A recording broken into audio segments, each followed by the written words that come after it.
Bienvenidos todos al servicio dominical de los Unitarios Universalistas de San Miguel.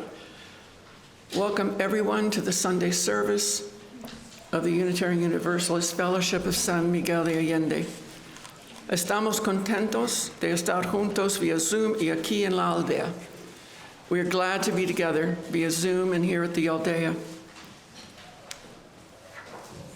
Este es un lugar donde podemos traer todo nuestro ser imperfecto y ser aceptados tal como somos con amor y amistad, donde manifestamos nuestra intención de convertirnos en seres humanos más amorosos y más indulgentes. This is a place where we can bring our whole imperfect selves and be accepted as we are, with love and friendship, where we bring our intentions to become more loving and more forgiving human beings. Me llamo Suzanne McDonald y voy a servir como líder esta mañana. Before we enter, my name is Suzanne McDonald, and I'll be the service leader. Gracias por elegir ser parte de esta reunión significativa. Antes de adentrarnos en nuestro servicio, nos gustaría dar la bienvenida a nuestros visitantes y tenemos algunos anuncios. Before we enter our worship time, we'd like to welcome visitors and have a few announcements. Today, after this service, I believe again today, there'll be information on the endowment committee. Is anybody here from the endowment committee? Yes, is that true today? Okay, so off to the right, if you'd like to learn more and get more information about the kind of open house March 18th, Wednesday at Ellie Goodwin's home, please go talk to one of them. After the service, those on Zoom are invited to stay connected and visit with others in the main room for discussion. Those of us here can stay for coffee and cookies. It's not the rooster.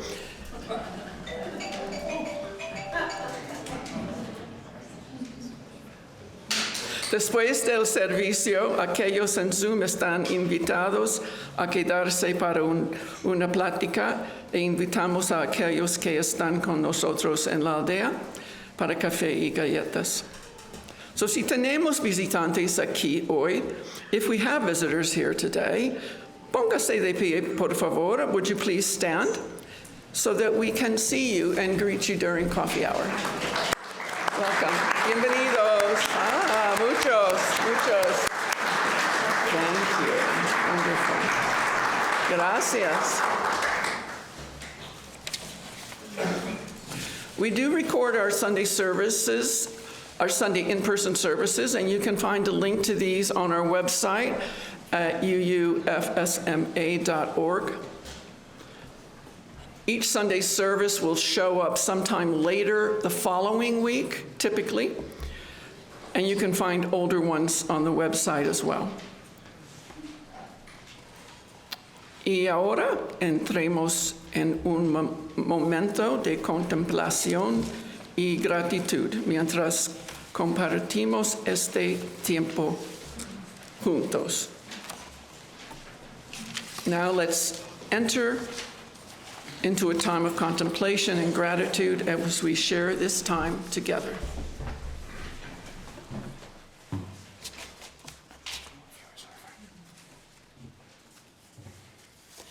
Good morning.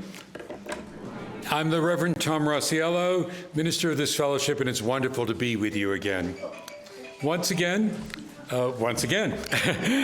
we have come together here in this beautiful room in the midst of beautiful San Miguel, and also here, and also in the beautiful virtual space of Zoom. We come together each week as a way of supporting each other, as a way of connecting with the best in ourselves, as we celebrate and embrace the blessings and the challenges of life's journey and the issues of our time. We come together in ritual and song and spoken words and silent thoughts, making this our sacred time. And as we do each week, we enter into this sacred time by lighting a single flame.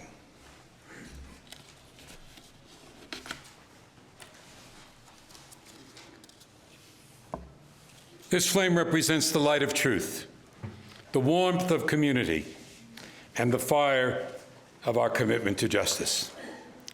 Now, sometimes in our service, we focus on our spiritual needs, sometimes on our own community. But often in this time together, we're challenged to be more aware of what is happening in our world. The world is ripe with injustice. And we need to be reminded that we must call it out. We must shine the light of our UU values and principles on it and address how collectively and individually we might challenge it, not be dismissive, but be engaged.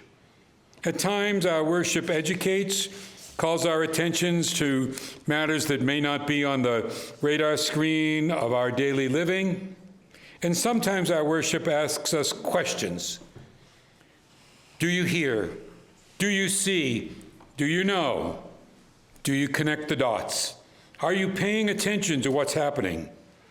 Today is one of those Sundays when we ask those questions. And we began by rising and in song asking each other, do you hear? Through all the noise and the rush and the distraction, do you hear? It's hymn number 112 in the gray hymnal. Please rise in body and spirit and join in singing. The words will also be on the screen and even our new screen that's back there, so you've got a little boost. Lauren will lead us in song.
Standing for our covenant.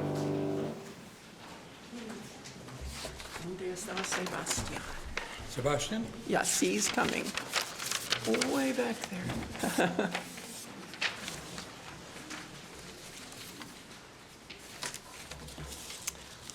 So please join us for the covenant. I'll read in English and Sebastian will read in Spanish. We respect the interdependent web of life and work for a just and peaceful world. We encourage the search for truth and meaning, strive for compassion in our relationships, and seek values for our lives and the lives of others. This is our covenant. Respetamos todos los estilos de vida dentro de su red interdependiente y trabajamos por un mundo justo y pacífico. Alentamos la búsqueda de la verdad y la comprensión total. Nos esforzamos por mantener compasión en nuestras relaciones y buscamos valores que beneficien nuestras vidas y las vidas de los demás. Este es nuestro convenio.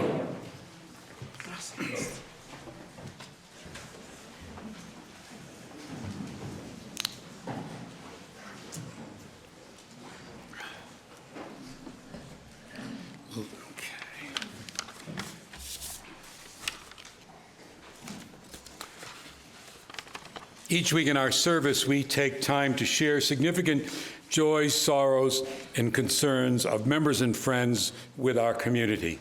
If you have a joy, sorrow, and concern that you'd like shared in an upcoming service, you can email it to me, or if you're going to be here, you can write it on a card, as many folks did this morning, and bring it in then. And if you're on Zoom now, Miguel Angel will watch for me, and if you type it into chat, we'll try and pick that up too, okay?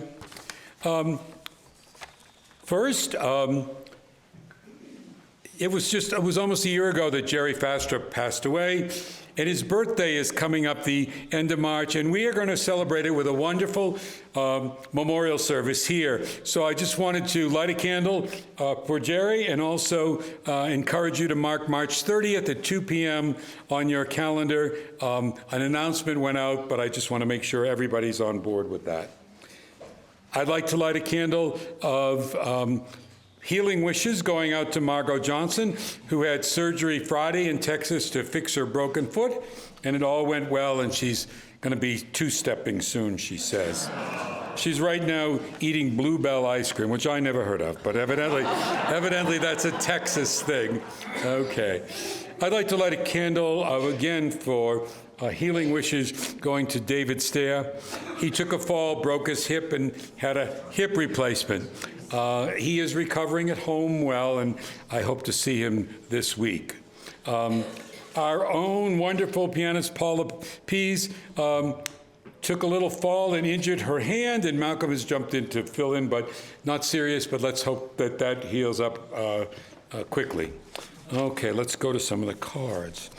Alan Stew would like to light a candle of sorrow on the passing of a good friend, Anita Anderson, who passed away this week. Also, a candle of sorrow and remembrance from Alicia Price, who writes that her daughter, Roxanne Brown L. McGarry, died on Friday, March 13th in Johnson City, Tennessee, after suffering with cancer for a year and a half. She survived by her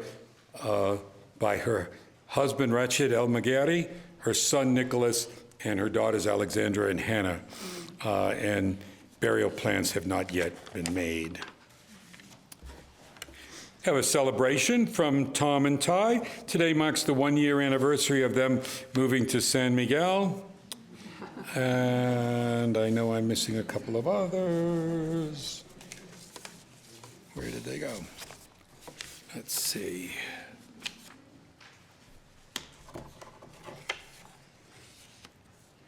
Okay, I guess that might be it. Oh, here they are. I've got a lot of cards today. There's several more. Best wishes from Billy to the world, traveling friends and family. Have a safe and comfortable journey.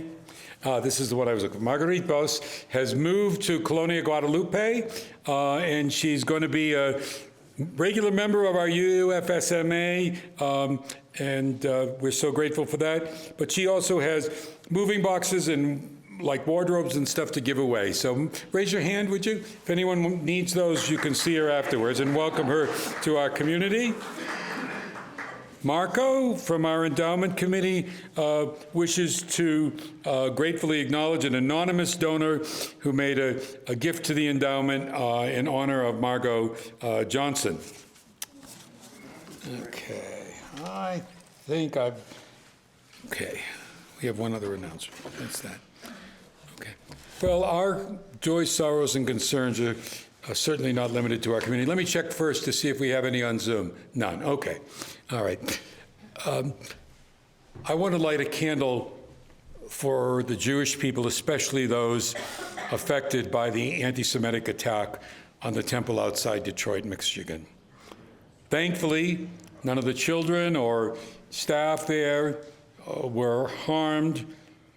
Only the shooter lost his life, or the attacker lost his life. But the rising tide of anti-Semitism must stop. Everyone has a right to be safe, especially in places of worship. Michigan is a state with both a very large Jewish and a very large Muslim population. These actions are being fueled by an us versus them mentality. We must come together and recognize that we are all one. Also want to light a candle of sorrow and concern regarding the shooting at Dominion University in Virginia, where a teacher was killed and students were put in fear once again, and all the senseless acts of violence, especially those that are happening on college campuses. We light our peace candle. As war escalates in the Middle East, casualties on both sides rise, we light a candle of peace. We pray that the fighting can end there and that people everywhere can live in peace and security. We light our Mexican candle with gratitude to the Mexican community, from those of us, most of whom are expats here, who are so grateful for the way we have been welcomed into this community. And it's also a candle of concern for the way Mexicans in the U.S. are being treated right now. Let's light a final candle for all those joys, sorrows, and concerns held deep in our hearts, but which remain unspoken this morning. I invite you into a time of prayer and reflection.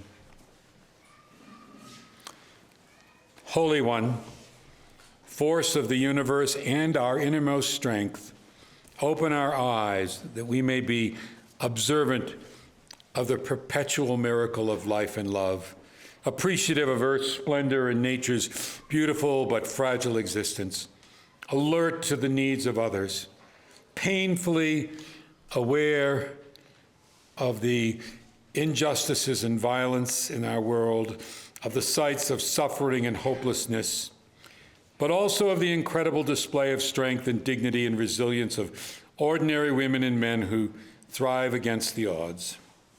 Open our ears that we may hear, tune into beautiful music of the world, choruses of human voices and orchestras of instruments, and the simple, beautiful song of birds, insects, and water wind, but also so that we hear the sounds of human suffering and the gun blasts of war and violence and the words of hate that we wish we did not have to, but we must hear. Open our minds that we may be less prejudiced in our thinking, more truthful and honest with ourselves, more receptive to new ideas and points of view, especially those that challenge our assumptions and complacency. Open our hearts so that we can always respond with kindness, compassion, and love, not just for family and friends, not just for those easy to love, not just for those like us, but also for the difficult, the lost, and the stranger as well, and for all creation, for our fragile planet and all her inhabitants. Open our hands to make us more giving, ready to share the wealth of blessings that we've received with both the stranger and the friend, remembering it's more blessed to give than to receive.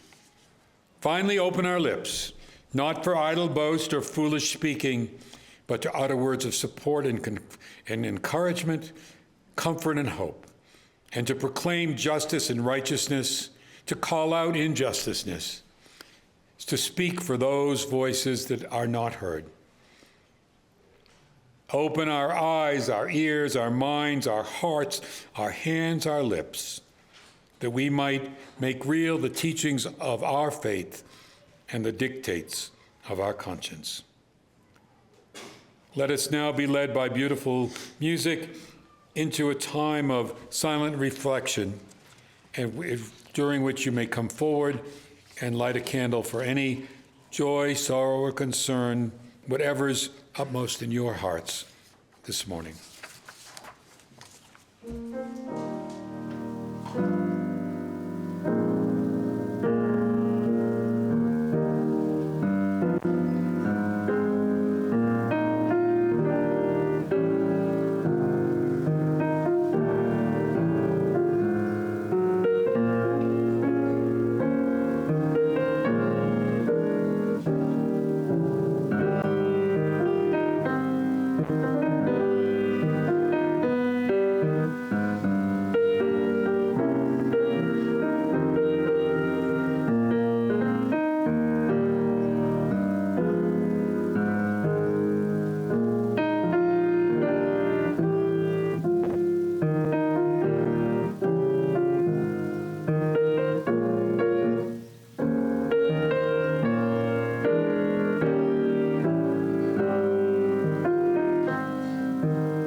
The History Teacher by Billy Collins. Trying to protect his students' innocence, he told them the Ice Age was really just the Chili Age, a period of 1,000,000 years when everyone had to wear sweaters. And the Stone Age became the Gravel Age, named after the long driveways of the time.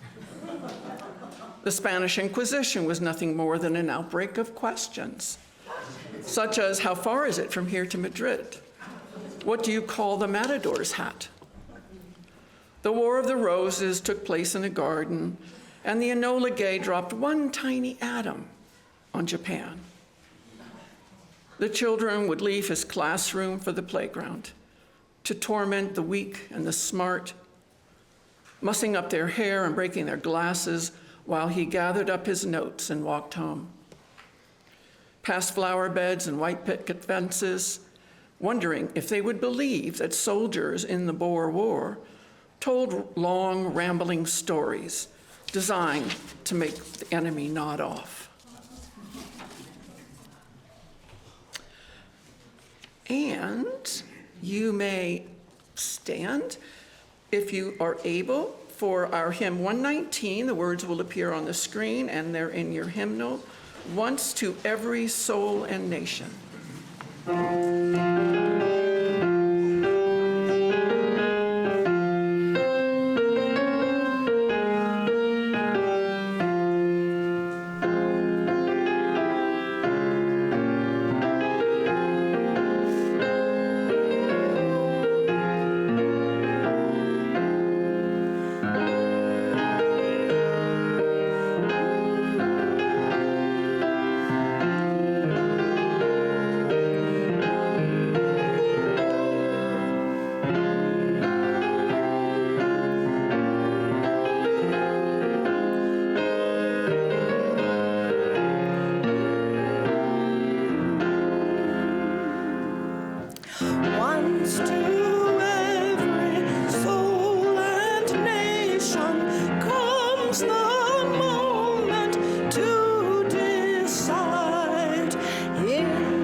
Please be seated.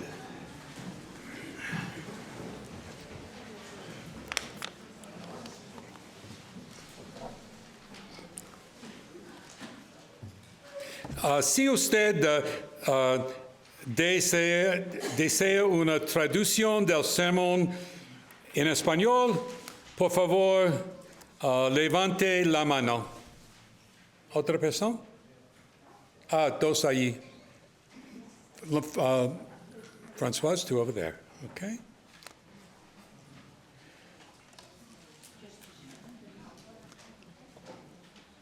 Well, that great hymn we just sang reminds us that there are moments that require of us profound moral courage. Moments that ask, Will we stand with truth or allow falsehood to carry the day? Moments that require acts of resistance. I believe that we are at such a moment. And the particular act of resistance that I'm focusing on this morning and that I believe is required of us may actually seem a bit strange, but it's very important. It's speaking out against the erasure and rewriting of history. We are in the midst of an effort by those with power to manipulate, to sanitize, to exclude certain people's stories from history, to present the narrative that they want, the narrative that serves their purpose, that helps them hold on to power. Like the history teacher in the Billy Collins poem that Susan shared, we are witnessing attempts to outrageously distort the events of history so the real lessons that these events have to teach are not available to us. But even worse, erasing or giving false, even ridiculous interpretations to history is a way to demonize, degrade, and dehumanize even further those who have already been omitted or unfairly represented in history, a way to further marginalize the already marginalized. Attempts at rewriting history or erasing inconvenient parts of history are not new. From Stalin's Russia, where those who had fallen out of favor were literally airbrushed out of the photos with him, to Nazi Germany's propaganda machine and the Cultural Revolution in China, huge parts of history were erased and rewritten to suit those particular regimes' needs. These actions were essential to their rise to power and a corresponding growth of hate and a justification of the dehumanization and destruction of those who did not fit within the view of that particular society wished to cultivate. It seems that erasing and rewriting history is an indispensable tool of authoritarian regimes. But you don't have to go to pre-World War II Europe or to post-communist revolution China to see examples of what I'm talking about and its consequences. Erasing history and trying to rewrite it is also a practice that's certainly not new in North America, and we still bear the consequences of centuries of such attempts.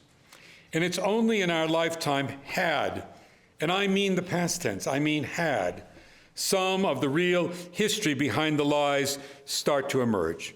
Only in our own time was Black history, including the horrible consequences of slavery and Jim Crow and the incredible power of the civil rights movements, starting to be recognized with monuments being erected, sometimes replacing those who bore witness to a false and racist history.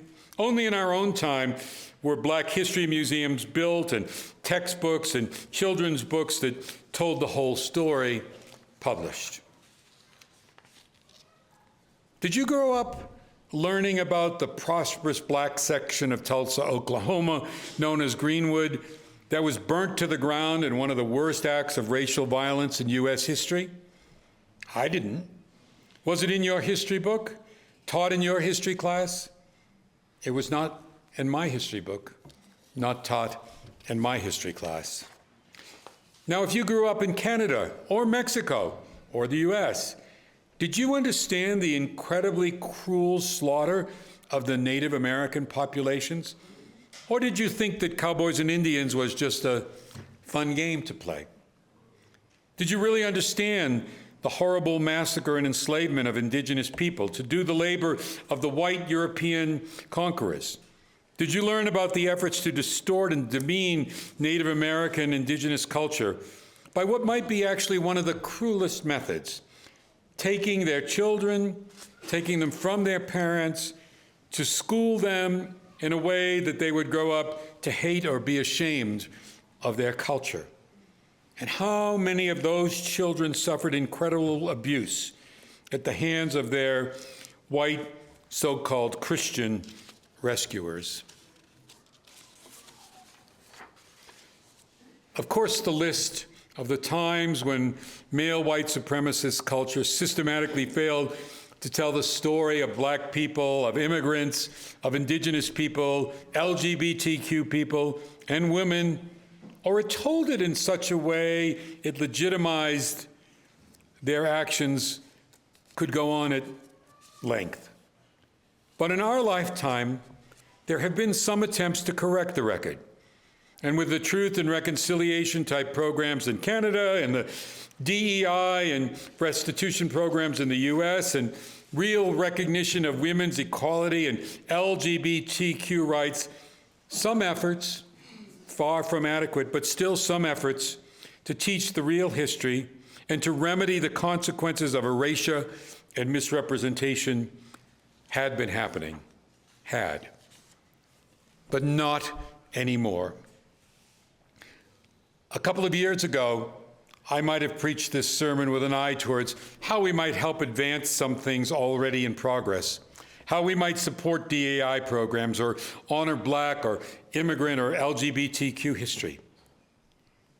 But you should not be surprised to learn what's happening in the US at this moment has infused a new urgency in this sermon topic.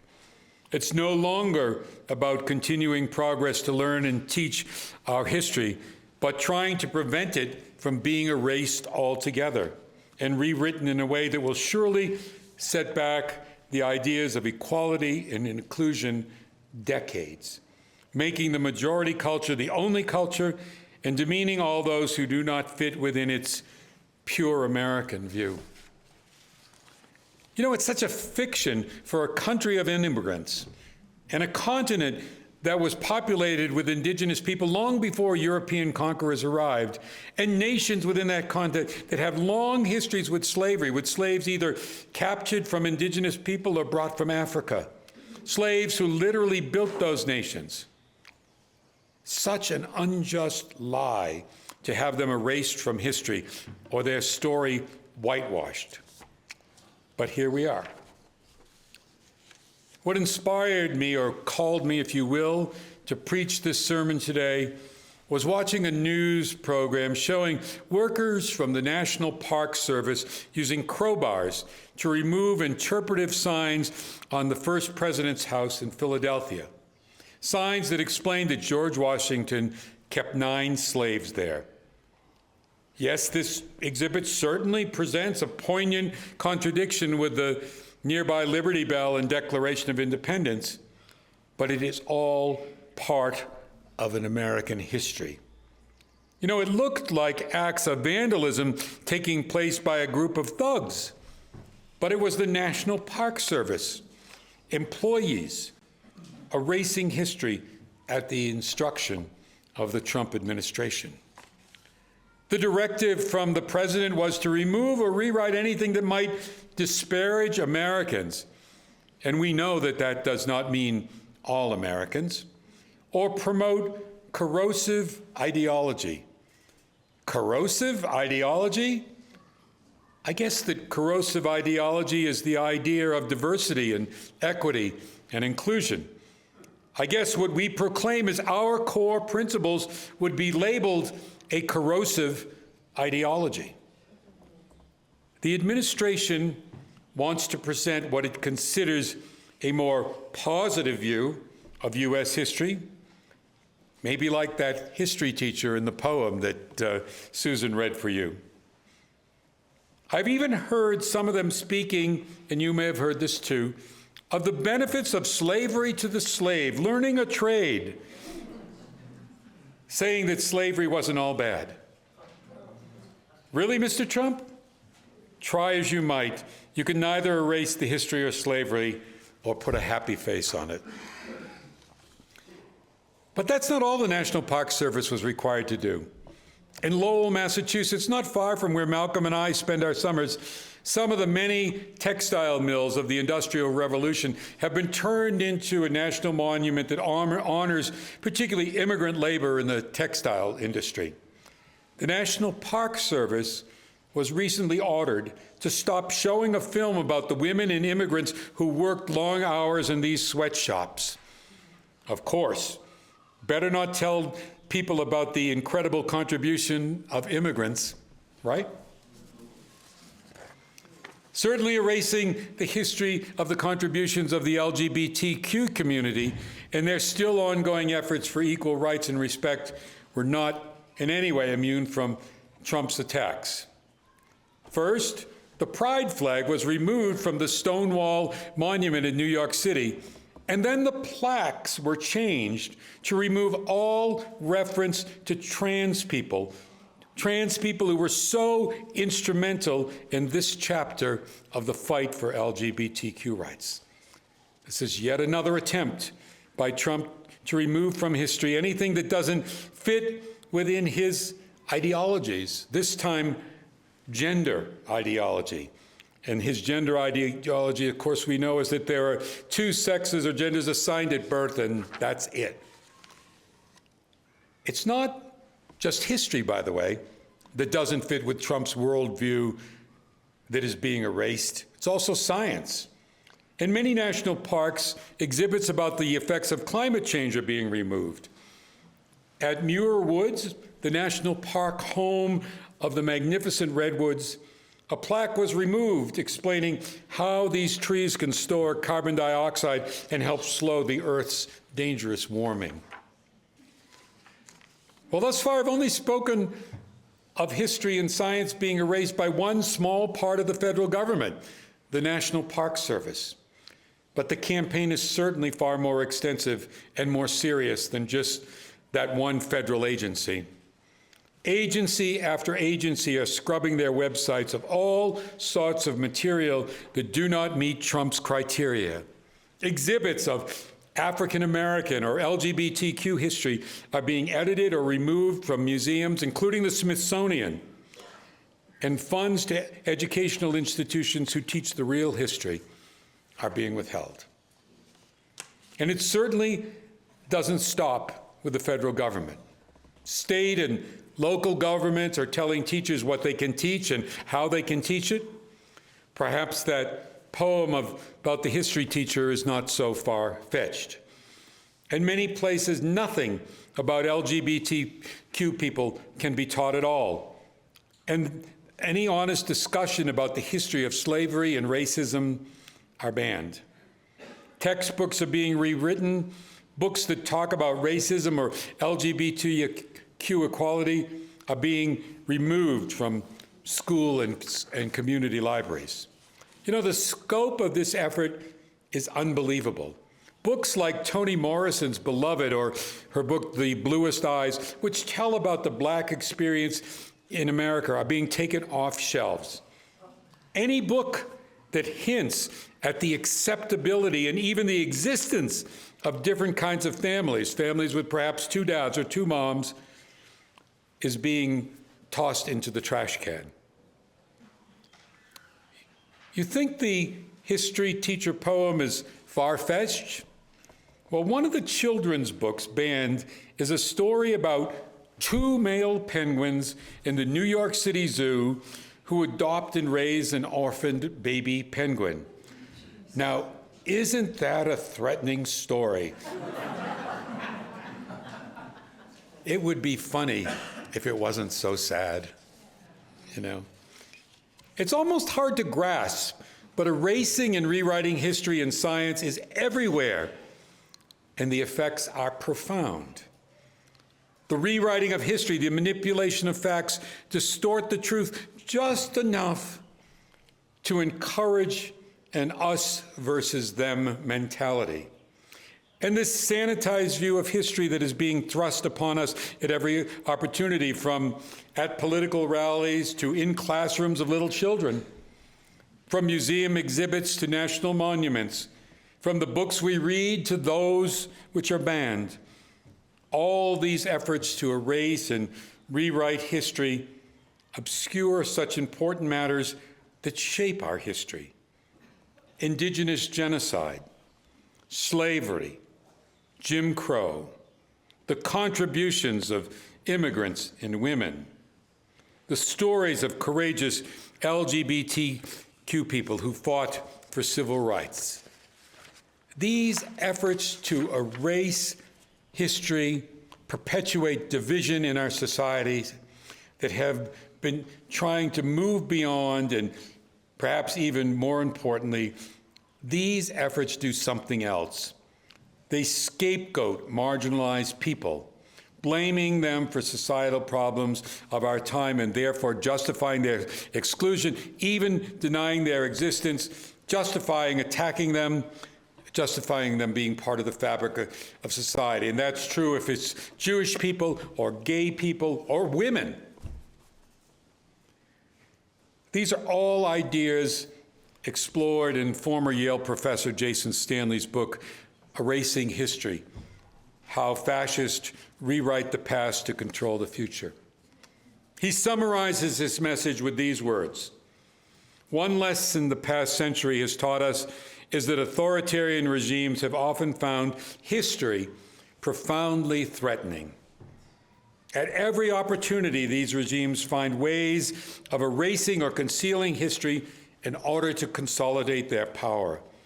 Erasing history helps authoritarians because doing so allows them to misrepresent it as a single story, their preferred story." You know, the attempts to rewrite history are nothing new, but I think the speed and vengeance with which they are being pursued right now is. But the admonition to remember our history is also nothing new. And so is the understanding that the consequences of erasing history are profound. You know, we can go all the way back to biblical times, to the Hebrew Psalm. Psalm 78 begins, "O my people, listen to my instructions. Open your ears to what I'm saying. I will tell you hidden lessons from our past, stories we have heard and known, stories our ancestors handed down to us. We will not hide these truths from our children." There it is. Do you hear the question we started with this morning with our first hymn? Here posed in the biblical context of a question from the Almighty. And no more than those ancient people would, we should not hide the truth from our children. Well, we can't come close to listing all the attempts to erase and rewrite history that are now in progress.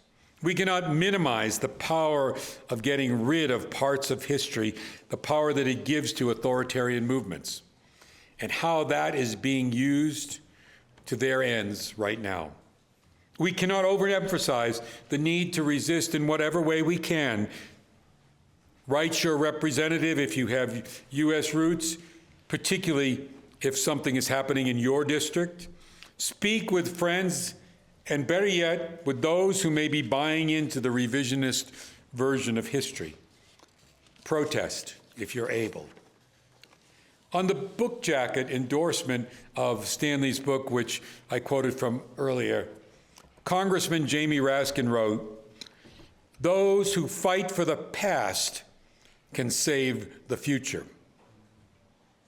Hear that again. Those who fight for the past can save the future. A lot is on the line. The gaining of civil rights for Black and LGBTQ people, especially trans people, the importance of DEI, diversity, equity, and inclusion, an understanding of the critical role immigrants have played in our society, which directly affects how immigrants are treated today, a respect for the wisdom of indigenous cultures and religions, an understanding that climate change is real and it has real causes and effects. All these are threatened by the erasure that's going on right now. Do you hear? Do you see? Do you understand what's happening and the purpose for which it is happening? But at the same time, there is something else happening. Courts have ordered that the history of slavery that those plaques represent, that those plaques at the presidential house in Philadelphia that were ripped down have to be reinstalled, and I believe have been reinstalled. The pride flag is back flying at Stonewall. Many people have shown that they're not willing just to accept this, that they're speaking out and demonstrating. And the truth just has a way of rising up. We just need to help it a little. We can help make these erasures of history that are thinly veiled in patriotic attempts to present a more positive, accurate view of history, or to remove unfairness to the majority white culture, be seen for what they really are. Ways to write a history that excludes the contributions of blacks, indigenous people, immigrants, LGBTQ folks, environmentalists, even women, from being respected and recognized for their role in our history. It's not so easy to rewrite history. If all those people be written about say no, most of the people in those groups have been fighters anyway. They didn't get their rights they have without rising up and without their forebears, grandparents, great-grandparents in their movement doing the same. They did not achieve what these authoritarian, racist, misogynist, bigots, homophobes, anti-Semites are trying to make. They didn't achieve, trying to take away without a fight. And those people will all fight again. We'll all fight again. We need to shine the light of truth, the teachings of our faith about the beauty of diversity and the power of inclusion, and the simple justice of equity among people on these crazy campaigns to misrepresent facts. You know, when people gain their freedoms, when laws treat them as equals, when their neighbors realize that they're not really a threat, but just like them is in the most important ways, it's hard to erase progress. It's hard to turn back the clock to an unenlightened time. Once the light of truth is lit, it's not easily extinguished. Yes, it has happened with horrible consequences, but we need not let it happen again. I sense a lot of voices increasingly speaking out and ready to speak out, and we need to be among them. Not just among them. We, because of our ideology and our position in the world of religion, we need to help lead them. That's what this faith tradition is once again called to do. These are tough times, but I'm hopeful. Through all the tumult and the strife, I still hear the bells of freedom ringing. I hear the voice of truth speaking, see the protests, the numbers of people there, and I see the actions of the court. It is a challenging time, but I'm hopeful. With all that is happening to challenge these outrageous actions, I can't keep from singing. So let's do that together. Hymn number 108, My Life Flows On in Endless Song.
Yes, okay.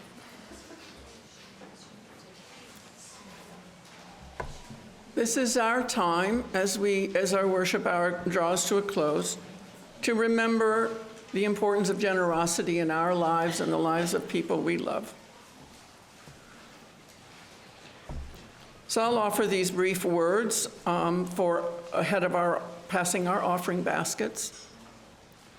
With gratitude, we receive these gifts from you and dedicate them to our shared work together as a fellowship, serving human wholeness and welcoming the stranger, caring for our planet, upholding religious freedoms, walking together, all of us together, always, with love and compassion.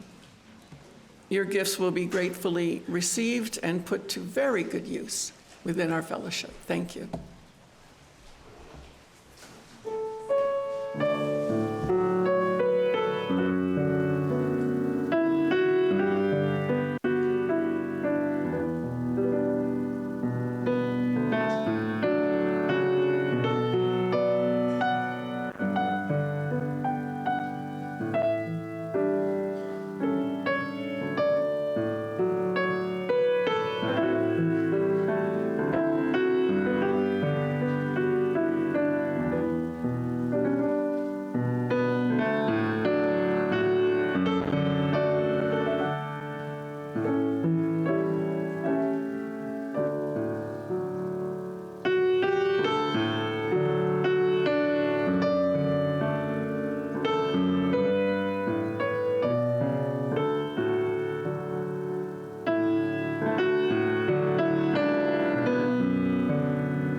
Thank you for being with us today, and hope you'll join us again next week.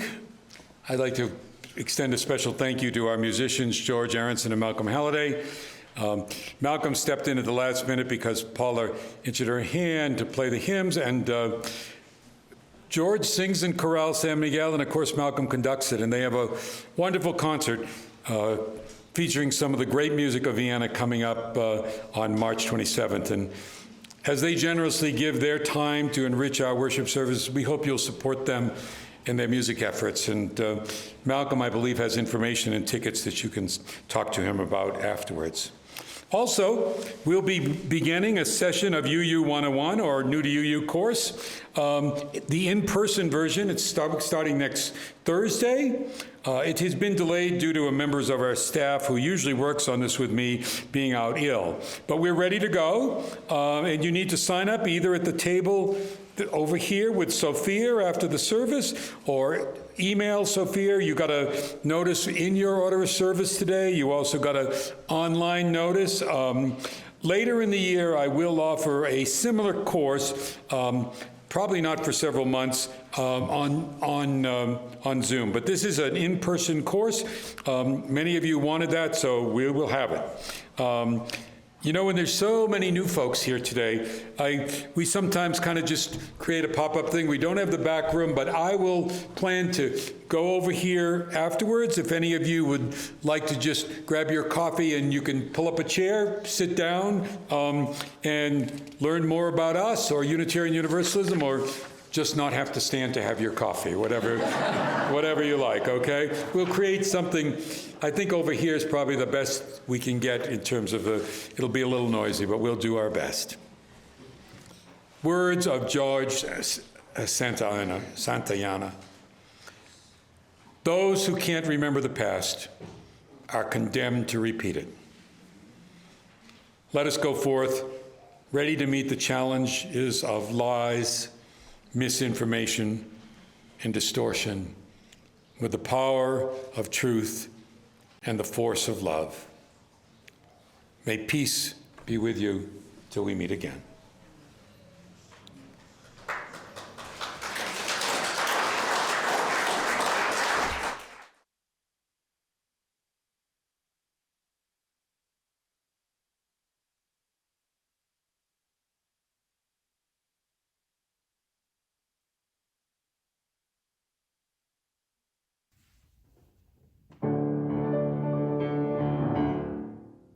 One, two, three, 4, 5, 6. Let us go out and on.